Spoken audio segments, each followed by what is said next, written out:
GM. So I'm just using GM because Lucas was usually starting the podcast, but today Lucas is flying back home from Sibiu or the woods, how he says.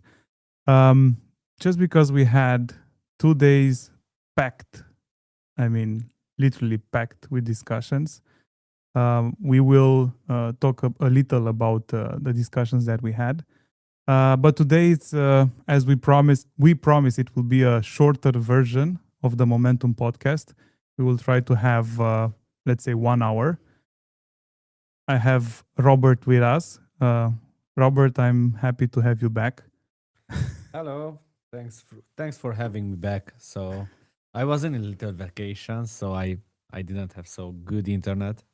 Let's say I was in the woods, so I just left my colleagues to do the podcast last time, but I'm back and like after 2 crazy days, like I don't know, like over 24 hours of work in 2 days.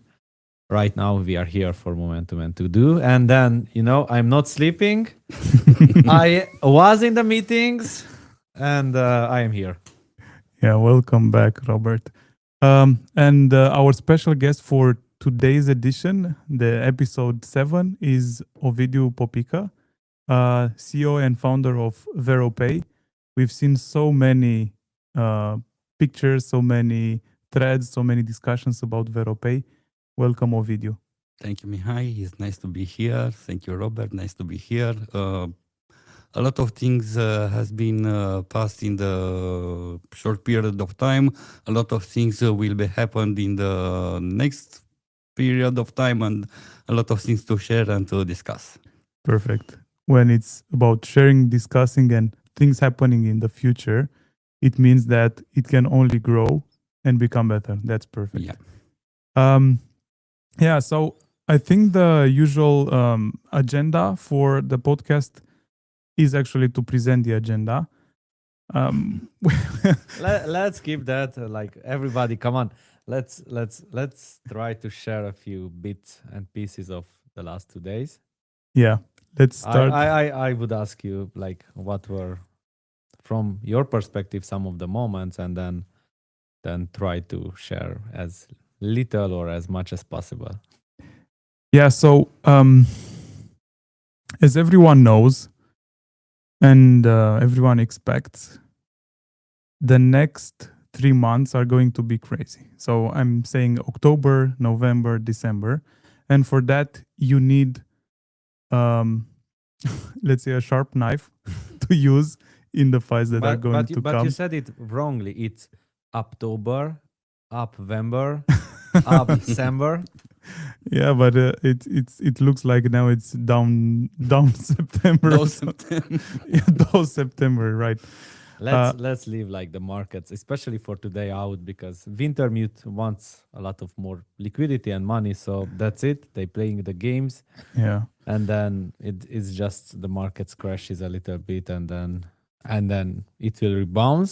Hopefully, that's why it's. And let's be like, we are not bullish enough. It's one of the things that we might have learned about these 2 days. It's about, let's say, U.S. economics, the sentiment over the ocean, discussing about that, and then that also I was speaking about some other people who were in the last period of time in the U.S. and then there is a certain excitement about like every bits of pieces of economics in the US that it will work out, and then it will create these great growth dreams. And then we have all those acts about Genius Act, the Clarity Act, and everything. So everything around that.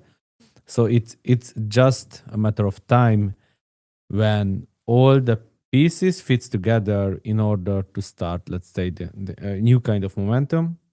That's one of the things. I think it is important because here from Europe, and especially here from Romania, after all those taxes and everything we got, I think that people are too depressed and then you cannot really build if you are depressed. So you have to be super bullish, and then you have a dream and you build towards that dream, and then you like somehow try to manifest the dream. Stepping a little back, coming to the things that we worked towards in the past 48 hours. So as you already know, US Foundry is very close. So we had a lot of preparation around that. And we tried to plan and check what's the status with Supernova and what comes with a Supernova upgrade. And this, again, we will probably touch on the points that developers have to prepare for when the moment of Supernova upgrade will come. Also about Battle of Nodes. We also touched on the plans for Battle of Nodes, who will participate, because we will try to fit everyone in applications so that they can test their product very easily, users, validators, everyone actually. And afterwards, we had tough discussions, very long discussions on economics. Yeah, economics. That's we are not going to share today. But what, let's say, another part of not tough decisions but good planning was about how can we make real economics and voice of the community happen on chain in an unprecedented format right now in the crypto space. So we will try to okay, we have like MultiversX, the chain super fast, it works, it is super cheap, and we will have, let's say, a big moment ahead of us to vote, because this is the first economics vote, and if it is done right, it will create an extremely good precedent. And for that, you need a good governance model, and a good, not only the governance model, let's say the Agora model out there. And how we do, let's say, any kind of discussion and every kind of super small detail to be registered on the chain, discussed on the chain, voted up on the chain, and how you make like a real Agora, which is baked into the chain, into the history. That will be a good exercise. And if it works out, it will be great. And I like, when it comes to these things, you have, from my perspective, you have to step from this kind of clear, clean, good primitives. That's the one of the most important things. If those are missing, then let's not do it. So how we make sure that those are actually on the chain, and then we will develop some kind of nice front ends, and then nice actions people can take in order to drive even the discussions, not only like a final vote or something like that, but to be real detailed specifics about what we discuss, what we debate, and everything recorded on the chain. Yeah. What we also did was to try and make lots of analogies to what happens in the Web2 world. And just because we have Ovidiu with us today, and he's very, very close to what is happening in the commercial area, in the retail area, where he interacts with dozens of thousands of people. First of all, I would like to ask you, Ovidiu, to say a few words about yourself. How did you start? How close you worked to, probably it's not correct to say Web2 world, but to the economy which is not linked to crypto, to say so. And how do you feel this closure of that world and the Web3 world? So I want to be very short. Our journey, what leads us to build VeroPay, started 20 years ago, where we were a rental company Basically, we used to make events for all type of clients, starting from corporate, starting with local authorities events, big companies events, and so on. We used to put on the table all the required infrastructure, starting with stages, big LED screens, big speakers for small to stadium audiences. Everything was okay until pandemic. Post-pandemic, we realized that something more is needed on this area. Starting with ticketing, with even now it's a huge mess. Starting with payments on events, which is a huge mess. Sorry. Starting with all the analytics that an organizer, a sponsorship to an event is not able to get them, to acquire them, like the industry is working right now. So making this transition to classic Web 2 flows, when any fan goes to buy a regular ticket, receive it as PDF to his email, a long queues on entries because the servers are overloaded, or the internet is not working, or that specific application is not working, or it's too overloaded, going then to what happened inside the event, starting with buying of goods and drinks and food and merchandising inside the event. Everything was, and it's still it's a mess. Of course, the big industries from countries like Holland, like Belgium, where in almost all industries, by default, they are at least 10 years behind what's happening in Romania or in Eastern Europe. Things are starting to work in the better way. NFT ticketing are starting to be accepted, and all the organizers are realizing that it's another story. Cashless payments are started to be very well used on big events like Tomorrowland, like ultra festivals, the leaders of big events in this industry. Of course, even in Romania, is not only VeroPay the only solution that used to make things better. But unfortunately for them and good for us, we are the only one, as I know, at least in Europe, which are using blockchain as a proof of that a thing was really happening. You know, in every workflow, which include a classical MySQL DB, anyone at some point can alter that data. If it's an admin, if it's someone from the organizer part, from the ticketing part, in some part of any flow, that DB can be altered. What we are doing, every action of each ticket or each payment or top up or whatever, it's mirrored into blockchain using an ESDT without commercial value, and we are not using DB. The only way that we are using DB is just to make the synchronization between the UID of the bracelet with the internal wallet. So you are using the blockchain as a DB. Exactly. And it works. Very well. Very, very well. Last test, if you want, or last event, it was 2 weeks ago, where we had almost 10K attendance.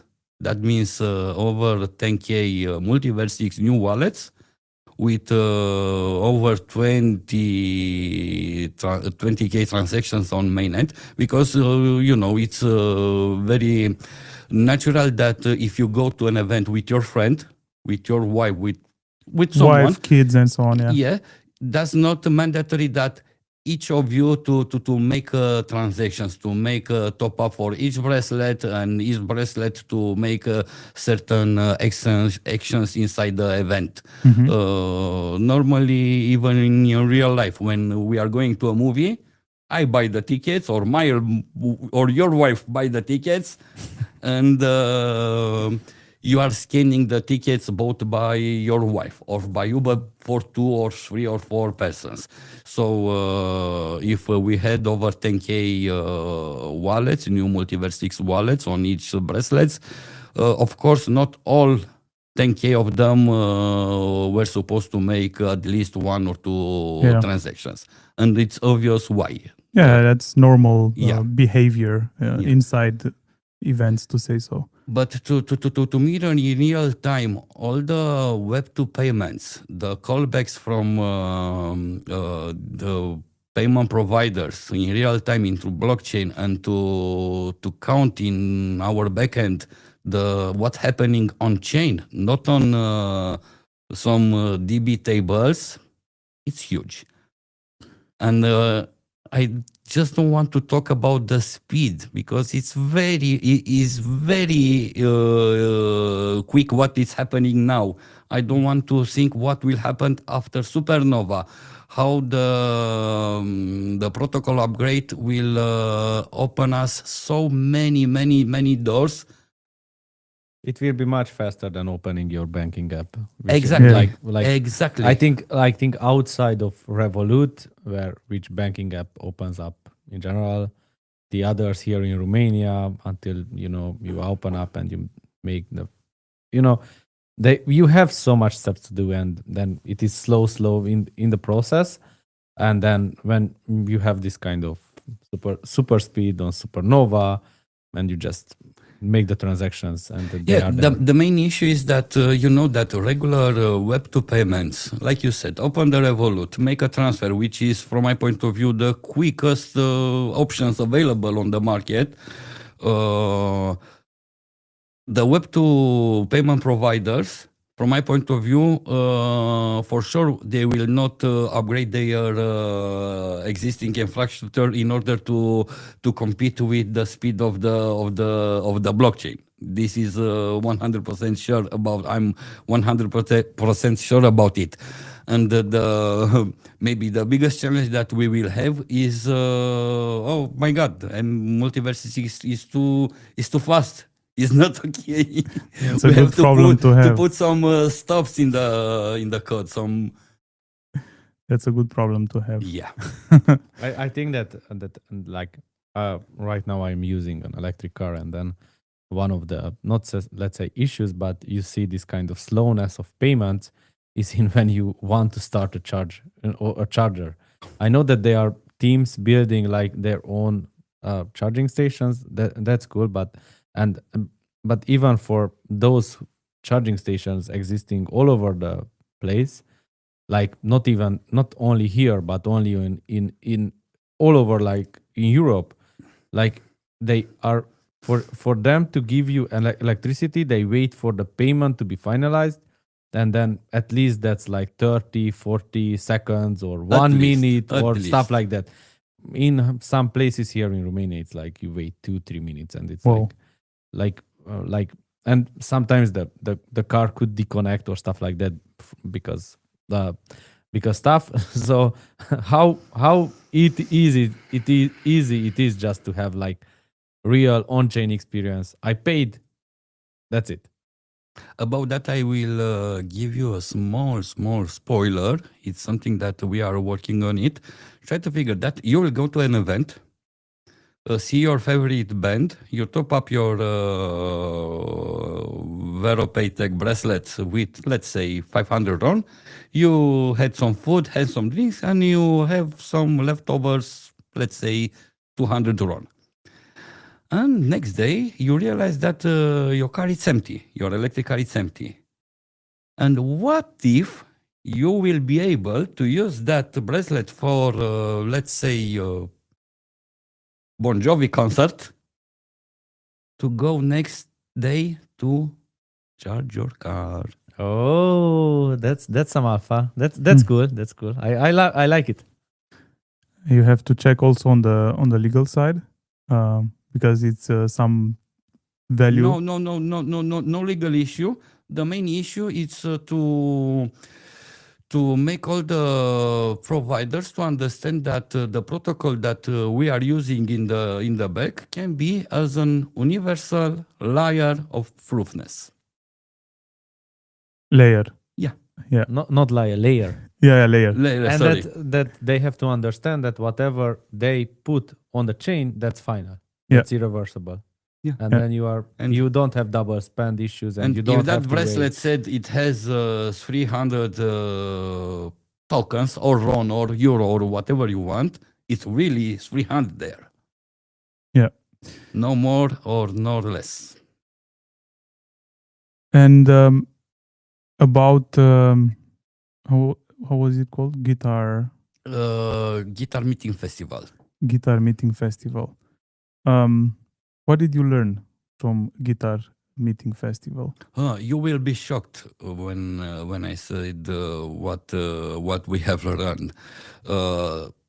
If until now our main focus was to don't rely on the on-site facilities like internet, and that's why we have our own Starlinks, and interacting with the chain was never a problem. After this event, we realized that also for all the hardware that we give to the vendors in order to use our solution, we have to not to rely anymore on the local power. So that's why on the next events and next application, we will use our own solution to feed with power, with electricity, all the gears. We are talking about small amount of electricity, but the fact that like everywhere, when you have a lot of consumers, the frequency and the stability of the electricity, even a small peak can decalibrate the communication, let's say, between our hardware and fiscal cash register, which is mandatory by local authorities.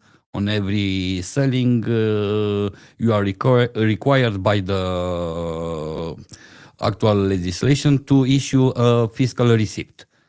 So every desynchronization between our hardware and the fiscal cash register, which is connected through a USB. You know, USB is 5 volts, and every peak of electricity can trigger that USB to stop working for a few milliseconds. It's enough, and the connection with the fiscal cash register is done, and people is buying, and the operator should manual resynchronize with enough servers the cash register, which is a mess. Yeah. This is the biggest. Can we revolutionize that? Like, come on! It's literally some of the solutions in general. These public institutions have, like, they are like, I don't know who builds those or who creates those, but they are certainly not working. And then you have hundreds of other solutions which would be much better. Robert, and even for this kind of fiscal thing, come on, the blockchain is the perfect fit, and it is final, and it is irreversible, and you have all the, like, and especially if it is in distributed or whatever, you throw a cryptography on that, but it is accessible instantly by your lawyer, by your accountant, by yourself, with some keys, and then you don't need to go to the big enough server to download, resynchronize, and all kind of things. So just blockchain and decentralized compute and decentralized storage in this sense, it just makes so much sense. It's too transparent. No, but I said with cryptography. Even so. Yeah, it's true. If somebody wants to revert, he cannot revert. Yeah. Try to figure that it's a joke, but it's not a joke what I'm telling you now. Over the time, we had a lot of discussions when people used to ask us, can you put a blockchain toggle in our dashboard in order to have everything on blockchain, yes or no? Because, like Mihai said, it's too transparent. And in some cases, we are still in 2025, but things like this in some cases are not wanted. Yeah, but you can apply cryptography to it, and then you are good. You just a simple public-private key cryptography with some kind of keys which can read different parts of the data, and you are good. I think that ZK, or ZK, ZK. ZK, ZK. But I'm just thinking about one video um, or yeah, recorder. It's a Romanian TV show or YouTube show. No, it's not a issue. The recorder. It's a investigative journalism. Investiga- But let's go. yeah. Sorry. No, it's fine. That even with the local authorities having, let's say, private transparency, it's not possible, but private transparency, even though they play the game. And even if you have the blockchain, even though you put cryptography on top, it's too transparent. That's what I believe. But until the moment when the national power and the national authorities will say we will need that level of transparency just because we want to have less than 3% of the I don't know, it's in English, the taxes being recovered from the people. If we don't have that, we won't have the need for blockchain from their side. Yeah, maybe, but I think that this kind of thinking that finalities or reversibility, it's not good. It's like, I don't know, like today or yesterday it appeared that Circle is thinking about making transactions reversible, not transactions but funds. So they have that kind of control on their USDC. That everybody knows it because you can read out the contract. But for my perspective, it goes so much against the primitives, and if you have better primitives, then you are not thinking about how can I destroy this kind of primitives. Like we are in the world, like in the earth, and we are not thinking about how can we destroy gravity. No, gravity exists. It's baked into the reality of our world, and then we make our decisions, our buildings, our everything, knowing that gravity is a fundamental law which you cannot like manipulate or stuff like that. Then when it comes to let's say public institutions, if you switch up this kind of thinking of yourself of these public institutions, that it is too transparent even with cryptography, and you say, like as in a constitution, or as in America, there is free speech is free speech. It's not, you don't twist it. And then you have this kind of, okay, if you use fine blockchain solutions or whatever with some kind of privacy, but with enough transparency from the public institutions, and you start to you put that, let's say, in the constitutions or whatever, and then you build things around that, the whole game changes and the whole world changes. And yeah, some of the people might be afraid, but in the long term, and not so much long term, in 3, 4, 5 years, you are just like 10x from where you started.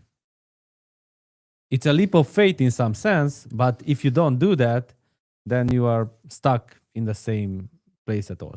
You said 10x, and I've seen a post on Twitter about 1001x.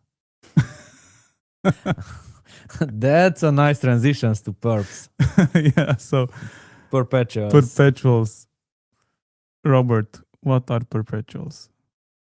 That's the new storyline right now. I would not say new, but in the history, there was DXDY, which started, and GMX, and then like in 2023, late 23, early 24, Hyperliquid came.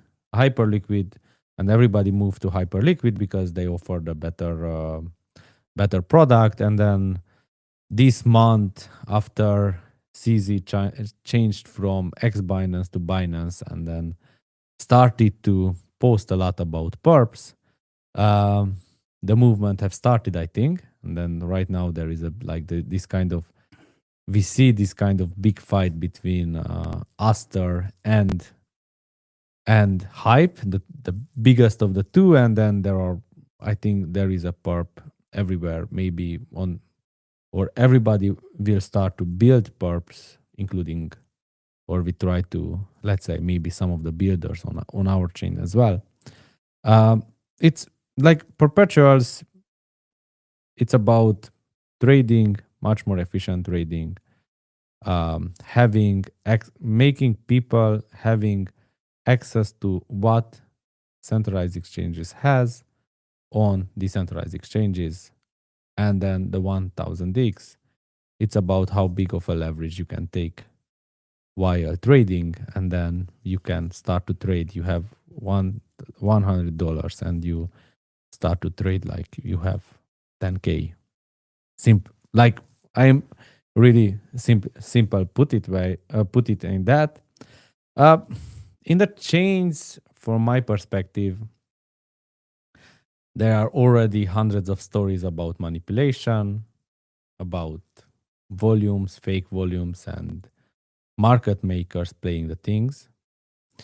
One of the thing about like hyperliquid versus a checks, it's that you see, or let's call it's a somewhat more transparent way of doing that.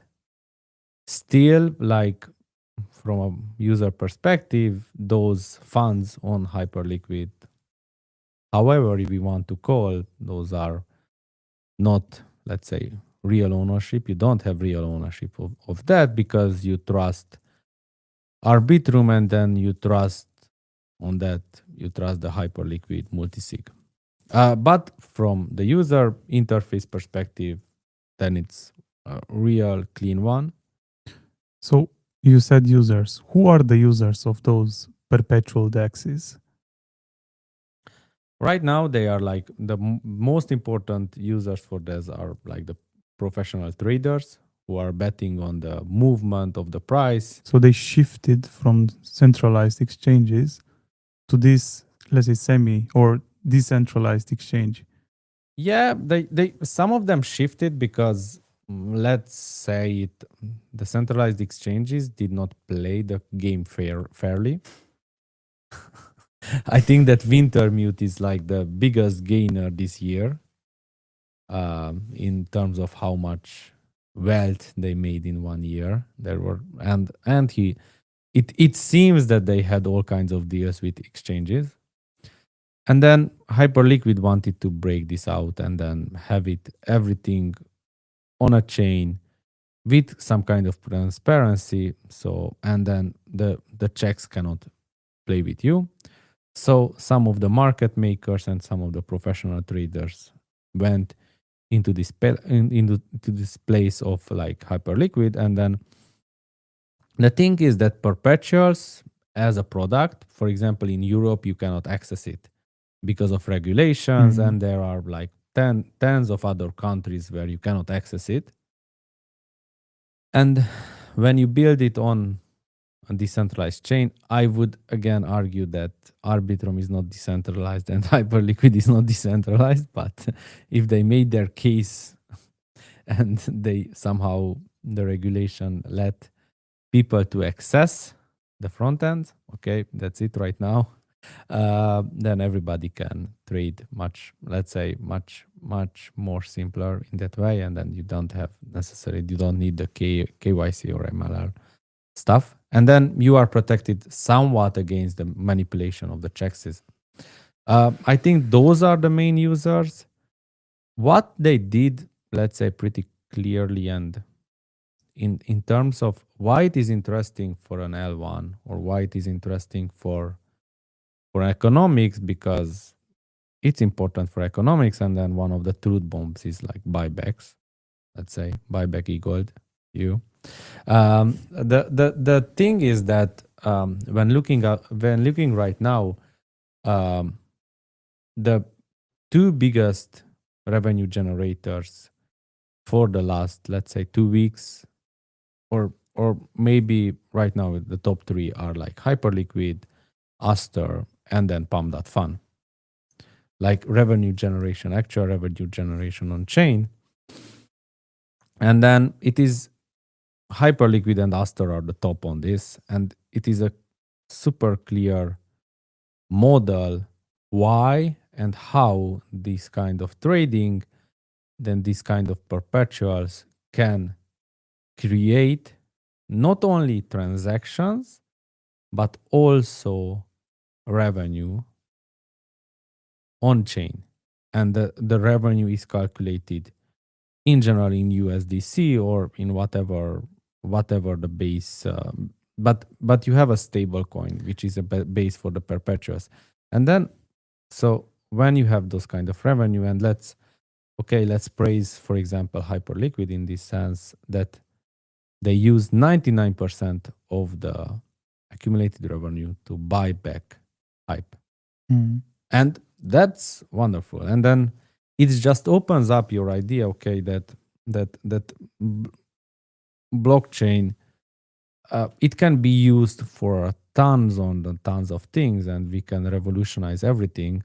But right now, we would like, in order for the game to work long time, you need revenue generation engines which automatically, for example, buy back the tokens. And that's a value which you cannot argue against it. Everybody loves that. So looking on that, having perpetual dexes might be, let's say, the next game plan for a period of time. And those who make it better might have a pretty clear way of generating revenue. And when you say better, it means that you already see some things which are not done well on Aster or Hyperliquid. One of the things like which is not done well is like decentralization. Like, let's be honest. Again, you said on chain. Yeah. So some. Yeah. So what's one of on the chain things is and one of the things is on chain, because if you have like a closed source binary run by whomever, you can call it on chain, but that's it.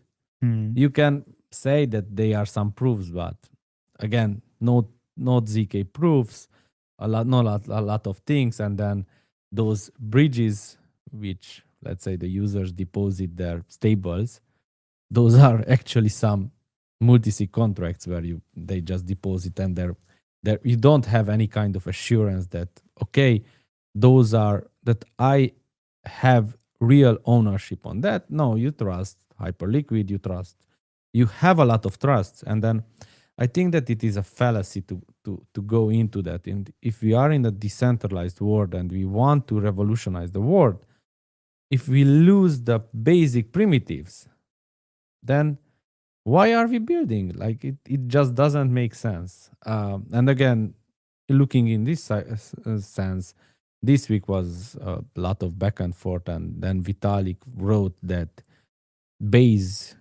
is actual L2, and then he is proud of Base, and a long post around that, and people arguing about on Ethereum that L2s, let's say, are permissionless and are censorship resistance, and that people have real ownership. No, you don't have. The contracts are upgradable in whatever name you say, they are upgradable. And on the other hand, permissionless, it doesn't mean only that if I can run a node, my own node of Ethereum, and I know the lot of coding, I can inject some transactions on L1, which at one point will be executed by the L2. Still, if they want to censor my address on the L2, and I have, let's say, long positions or short positions, come on, until I write that algorithm and I figure out how to inject the transactions and everything, you don't have like a permissionless access front end for the user to do that. And the other thing is like if you say about real ownership, but those assets which exist only on the L2, even if you have an exit route, you don't have the ERC 2020 contract or ERC 7 NFT contract or 115 contract. If you have, for example, a DeFi position, you don't have the equivalent of that on the L1. So that kind of asset is lost for you because where do I sell it?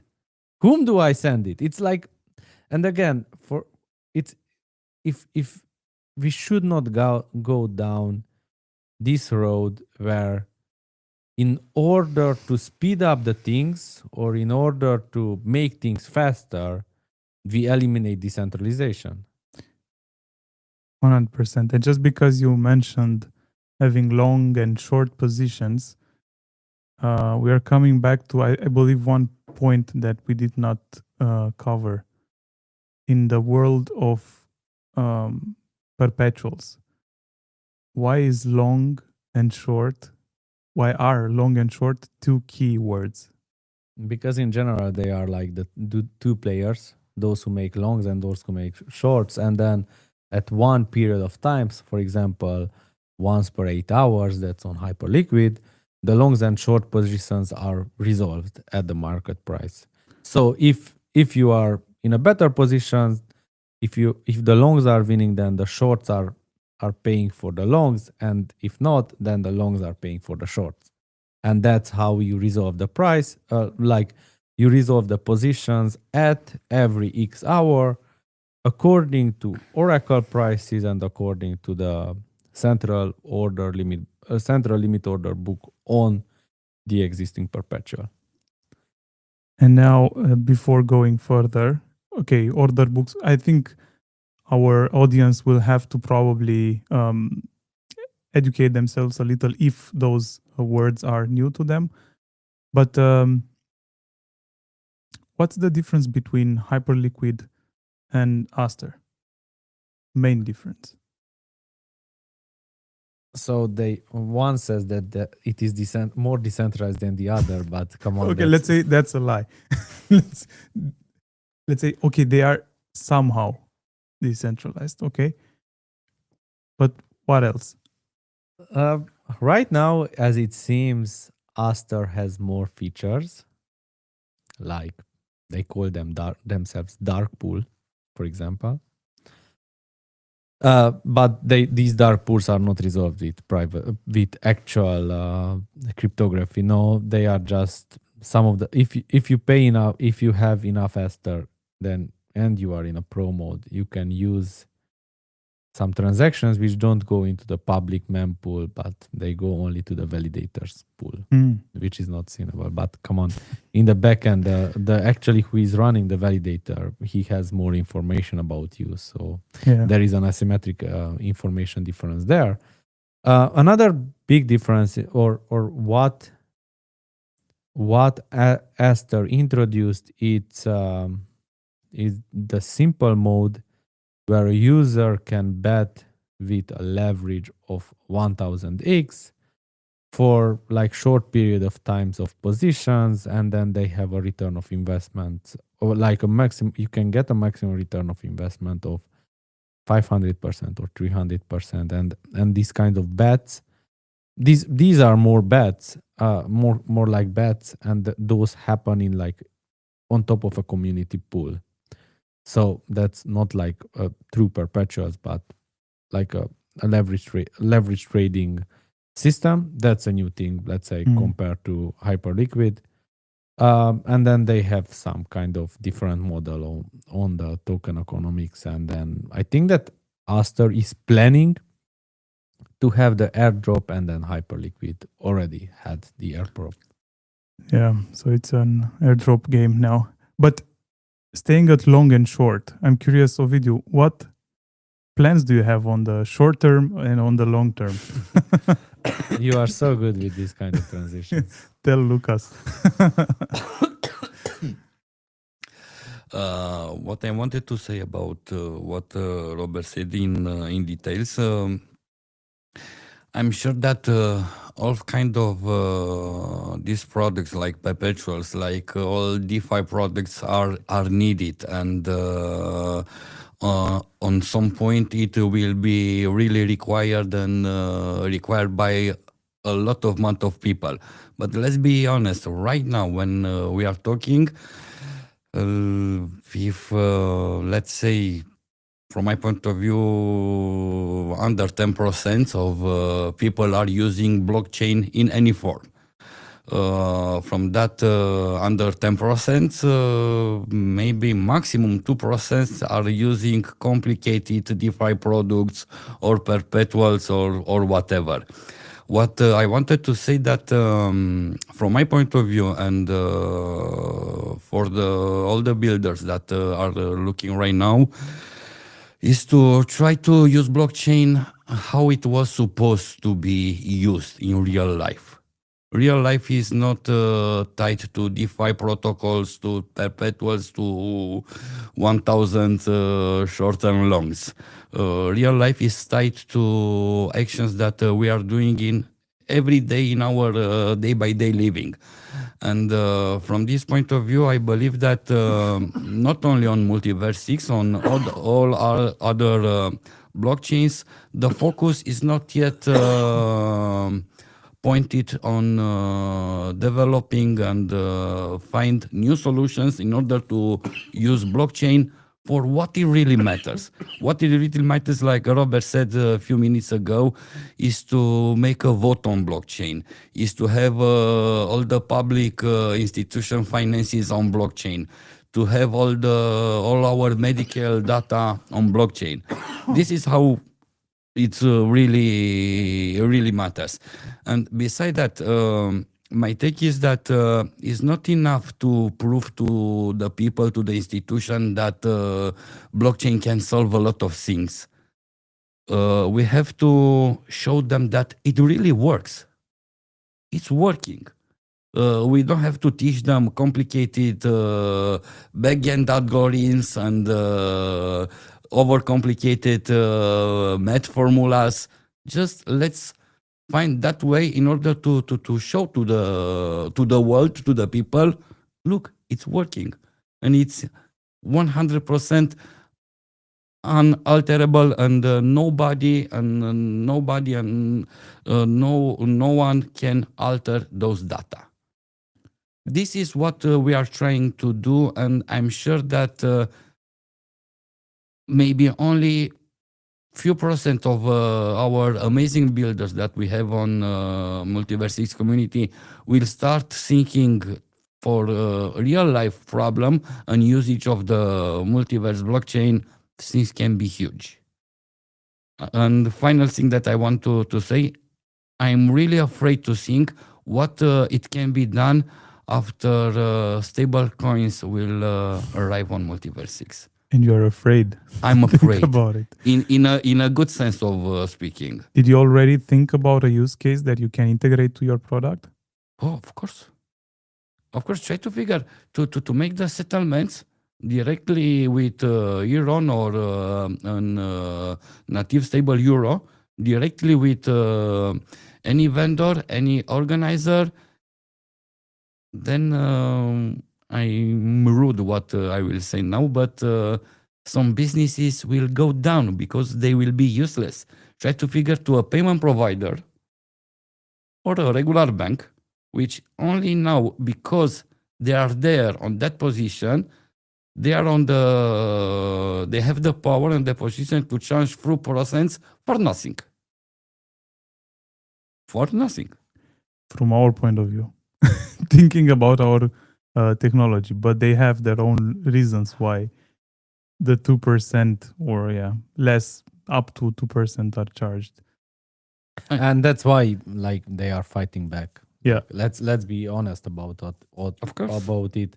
Even in Europe with the regulations, and there are a lot of lobbying around it, and that's why MiCA took so many years, and that's why, let's say, MiCA regulations are not the best for stablecoins, because they are introducing a lot of insanities which are just not needed in order just to protect the current players, for them to still be able to charge when actually most of the problems can be solved via technology, and then technology can actually enable this kind of money movement much faster, much cheaper, much easier. But we have to break that kind of barrier. And when you start to break the barrier, I think then like everybody needs to adapt to it, every bank, or it goes out of business. And then Regulation is created now to support banks or to encourage banks into adopting this technology. If you look into the US, if I nothing. look at it in the US, yeah. Yeah. But here in Yeah. Europe, it's like, no, come on. But just if you don't, before going into more into stable coins, if you want, I think that one thing which, let's say, European builders mostly can do, I don't know how it, I do not know yet how it is this, but this can be done in US as well, is that there are some funds out there up for grabs to build solutions for the government, and they are Mhm. open by the European Union and Romania and everything like else. You have to go there, but you have to speak their language. So maybe you don't have to say blockchain. Maybe you don't have to say ESDT tokens. Maybe you don't have to say NFTs, but you have to speak on their language. And in the end, what technologies you use, it doesn't matter for them Exactly. because they have the solution. And then when there is a solution, everybody is happy and they will be accept. Because even like because how blockchain is seen not from web3 but from the other side, people are seeing what kind of crazy things pam.fun did, because that's get into the big news.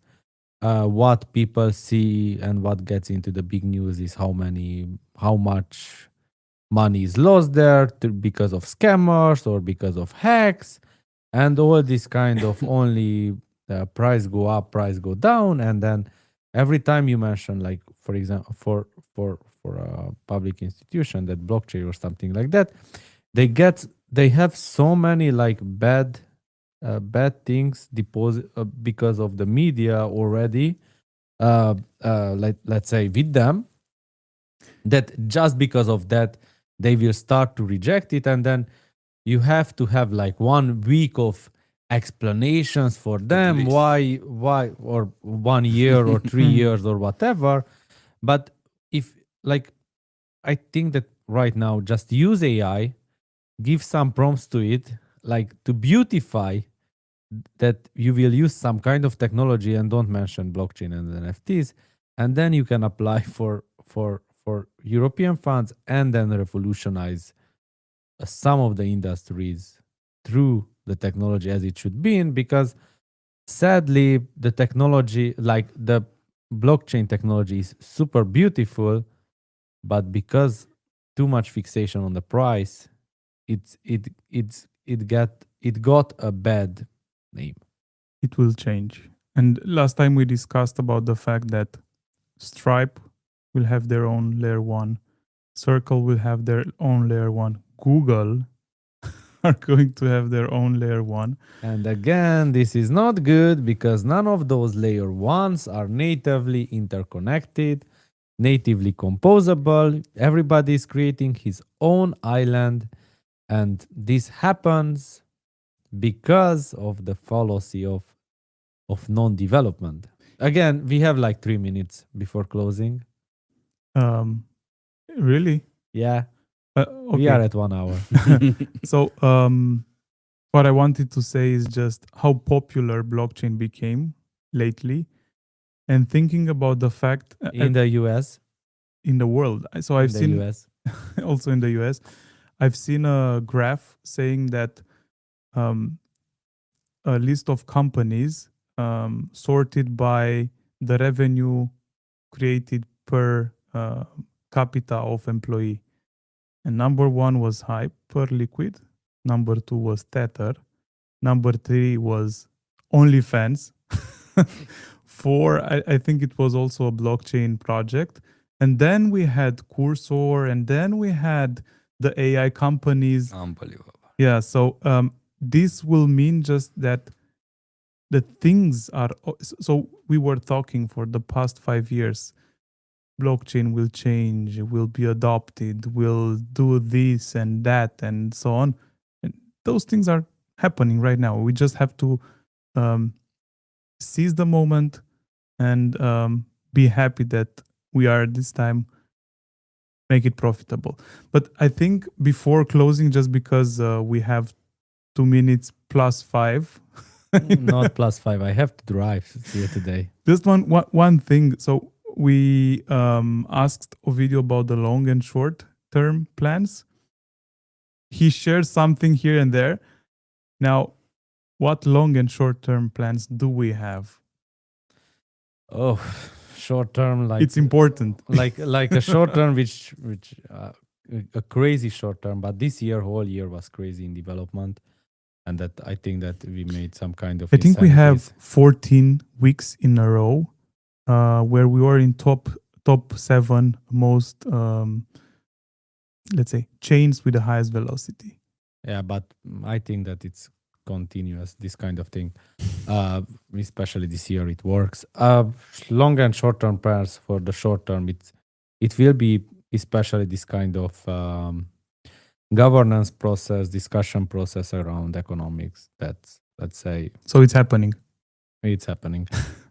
Everybody knows it's happening, or everybody is waiting for it to happen, and then let's say it will happen, and then on the parallel, it is everything. It's about supernova, building that, testing that, battle of nodes, launching it, everything, and then some of the products, and helping developers, let's say, try to break some kind of barriers with with all the new products to get into the next level. Actually, this weekend we're going to have a heavy working. So we had 24 hours in the last 48. We will probably have 48 out of 48 this weekend. So it's going to be crazy. But building some trying some new some experiments in order to break some kind of barriers, and then after, I don't know, after, it's like this is like somebody would say that this is a 5 years plan, but it's only about like 2 months or stuff like that. And then probably we will go, for example, after supernova, we are already preparing, for example, on the VM, the ZK integrations, some new endpoints, asynchronous v3 will be one of, let's say, another upgrade for the developers for new access to new libraries. I'm sure that if Adrian would have been here, he would have said parallel processing is the next thing. But what we have to make it clear for everyone back home, just because I've seen some posts on Twitter, probably we have to push the caps lock button and say together that the governance vote won't be called without talking to the community. No. And we will make sure that the community will have their own words into the economics. What changes. I wanted to say, that it like what I spoke before about, like the governance process, that before actually going and voting on something, we want the whole agora and discussion and all the discussions to be recorded on the chain before actually going and making the final signature. So no, we are planning like this kind of full agora setup with the community and everything on chain, because that's beautiful. Perfect. So any last closing thoughts, Ovidio, before closing this session? I'm so exciting. What opportunities do we have on this chain? I used to say, and I will always say that things that are some things that can, from the tech, from the developing point of view, are possible to build only on MultiversX. And thinking on what will come next, Like I said a few minutes ago, I am afraid, but in the good way of speaking. Yeah. Nice. I mean, the possibilities. Thank I'm you, afraid. Ovidio. Thank you. That's so awesome to hear from a real builder. Thank you. Robert, You are not bullish enough. myself. I don't know, like everybody. Come on, let's put the bullish cap on our head and then let's go and believe in revolutionizing the world and like really doing good. Yeah, I did hide my T-shirt with Max to One. Just for That's No. a good one as well. Yeah. Thank you very much. Thank you, everyone. Hopefully, I think we are exactly 1 hour into the show. It was nice, and I'm happy that you were able to join, Ovidio. It was a very nice edition of this Momentum podcast. The next 2 weeks are going to be crazy. I mean, starting with next week are going to be crazy interesting. I'm sure that we will have a lot to discuss. I'm sure that we will meet more often than we did in the last year, probably for the next 2 weeks. And what I can say is that October is going to be incredible, interesting. Thank you very much. Let's do it. Let's do it. Thank you very much. Thank you. Thank you.